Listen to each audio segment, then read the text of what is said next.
काय झालं, 3 आयुक्त बदलले. खांबीत सर त्याच जागेवर आहे, त्याचबरोबर कॉन्ट्रॅक्टर तोच आहे.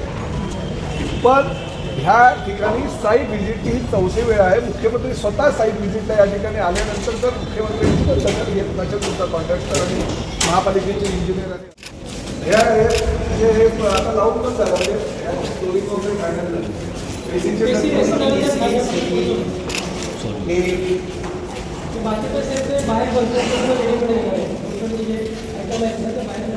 हो, पण आता तुम्हाला बाहेरचा एरिया पण करावा लागणार. हा आपला एरिया ठीक आहे, एक होत आहे, पण बाहेरच्या एरियासाठी लँडस्केपिंगसाठी वगैरे तुम्हाला दुसरी टीम लावलेलं आहे. अरे लेबर काम काय तुम्ही एवढं त्या जागा आहे ना महापालिकेची,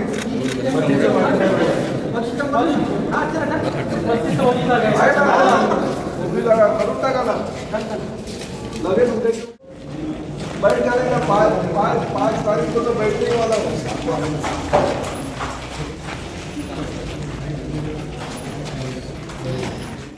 जे ज्या कामाला हा गेटअप थांबेल ही सगळी कामं 100% तुमच्या 10,000 पूर्ण करण्याचा सूचना आहे आणि अल्टरनेटिव्हला माझा फॉलो होईल. कंटिन्यू रकम नाही सकते.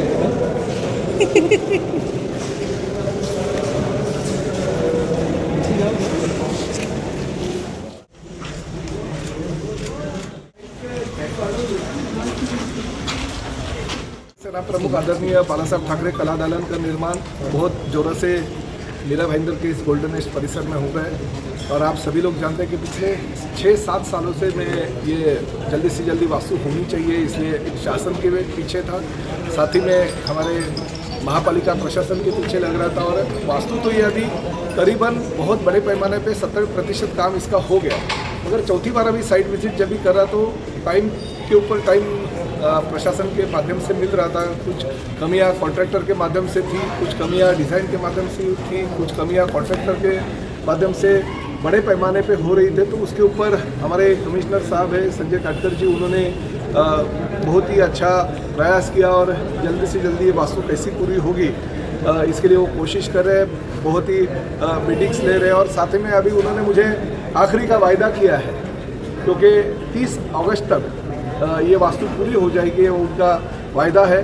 क्योंकि राज्य के मुख्यमंत्री आदरणीय एकनाथ शिंदे जी भी यहाँ पे आके गए जब ये वास्तु का निर्माण हो रहा था, तो उन्होंने भी प्रशंसा की कि बहुत भव्य और अच्छी वास्तु इस शहर के लिए हो रही है, बहुत बड़ा योगदान होगा इस वास्तु का. और आप जानते हो कि राज्य के मुख्यमंत्री बनने के बाद मैं जब भी उनके पीछे लग रहा था तो पहले तो नगर विकास मंत्री थे, तभी ये आरक्षण बदल के हमने इस पर ये वास्तु का जो 37 की प्रक्रिया थी वो पूरी करके वास्तु का प्लान सैंक्शन कर लिया. क्योंकि ये ग्रीन जोन में था पूरा ही, यानी रिजर्वेशन था यहाँ पे प्लेग्राउंड का और गार्डन का.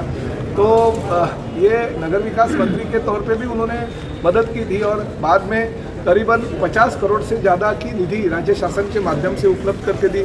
कुछ हमारे महानगर पालिका के निधि से कुछ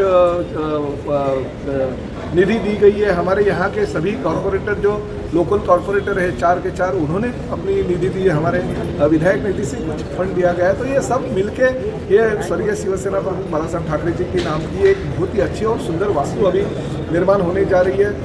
जिस वक्त मुझे कमिश्नर साहब ने टाइम दिया कि 31 अगस्त तक ये वास्तु मैं पूरी करूंगा और लोकार्पण उसका हो जाना चाहिए, तो मैंने एक ही कहा है, या तो मैं मुख्यमंत्री जी से 5 तारीख का टाइम लेता हूं ताकि उनके हाथों से इसका उद्घाटन किया जाए, लोकार्पण किया जाए, या तो मैं 5 तारीख को आपके दालन में उपोषण के लिए बैठ जाऊँ. 2 में से एक तो चीज़ होनी चाहिए क्योंकि आखिरी वायदों के ऊपर वायदे होते हैं.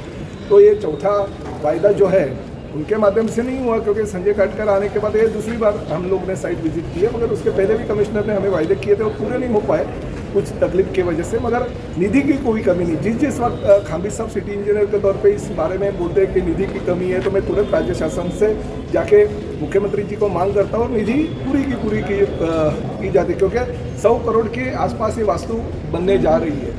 उसके लिए निधि की कमी कोई नहीं है, सिर्फ काम जल्दी होना चाहिए और उसके पीछे हम लोग लगे हैं. और अभी 31 अगस्त का डेडलाइन आयुक्त साहब ने दिया है, या तो 5 सितंबर मुख्यमंत्री के हाथों से इसका लोकार्पण होगा या 5 सितंबर को प्रताप सरनाईक महानगर पालिका में आयुक्त के दालन में बैठ जाएंगे। दो में से एक तो चीज़ होती है, तो अंतिम निर्णय निश्चित रूप से आगे के 36 दिनों में हो जाएगा। और काटकर साहब ने अगर बोला है तो मुझे लगता है कि मुझे उपोषण की जरूरत नहीं पड़ेगी, क्योंकि अच्छा लोगों जो चीज़ है वो लोकार्पण होने के भी टाइम आ गया। क्योंकि अगर 5 सितंबर तक ये नहीं करेंगे, फिर गणेशोत्सव है, गणेशोत्सव के बाद में आचार संहिता लग जाएगी, फिर हम कर नहीं पाएंगे। इसलिए ये डेडलाइन आखिरी डेडलाइन है। तो मैं कोशिश जो कर रही है प्रशासन, उनकी प्रशंसा करता हूँ और निश्चित रूप से जल्दी से जल्दी पूरी हो जाएगी, ऐसे मुझे खात्री है। सनक साहब, आप खुद भवन निर्माता भी हैं, आपको लगता है कि 1 महीने में पूरा हो जाएगा? 1 महीने पूरा होने के आपको लगता है? मुख्यमंत्री को वादा किया गया, उसके बावजूद फिर वादे पे वादे आज भी अधूरा है। फिर आपने 5 सितंबर की डेडलाइन दी, क्या संभव है 5 सितंबर तक इंटीरियर का काम? कुछ भी नहीं है अभी तो ये महीने दिन की गिनती अभी चालू की, महीने की गिनती नहीं है। पहले हम महीनों में 6 महीने में पूरा हो जाएगा, 1 साल में पूरा हो जाएगा, 1.5 साल में पूरा हो जाएगा, ऐसा कहते थे। अभी तो दिन की गिनती चालू हो गई। 36 डेज अभी बाकी और 36 दिनों में हमें ये वास्तु पूरी करनी है। आयुक्त साहब ने हमें 31 अगस्त दिया, मगर मैंने और 5 दिन एक्स्ट्रा दिए ताकि मैं मुख्यमंत्री जी से टाइम ले सकूँ इस जो वास्तु है उसके उद्घाटन के लिए। और कुछ कमियां होती है, कुछ देरियां होती है। मैंने पहले ही आपको कहा था कि इसके पहले जैसे कोर्ट में बोला जाता है तारीख पे तारीख, वैसी तारीख पे तारीख आ गई है। मगर मैं अभी संजय काटकर जी ने जो अंतिम निर्णय छत्रपति सरनाईक साहब इन्होंने अभी जो स्टेटमेंट किया है उससे मैं सहमत हूँ। बाला साहब ठाकरे ये महाराष्ट्र का श्रद्धा स्थान है और उस श्रद्धा स्थान को जनमानस में के सामने रखने के लिए ये जो प्रयास महापालिका कर रही है, उस प्रयास का ये आखिरी पड़ाव है। इस मुकाम तक आने के लिए आमदार सरनाईक साहब हो, सम्मानीय मुख्यमंत्री आमदार एकनाथराव जी शिंदे सर हो, इनका बहुत बड़ा योगदान रहा है। इनके माध्यम से ही ये काम हो रहा है।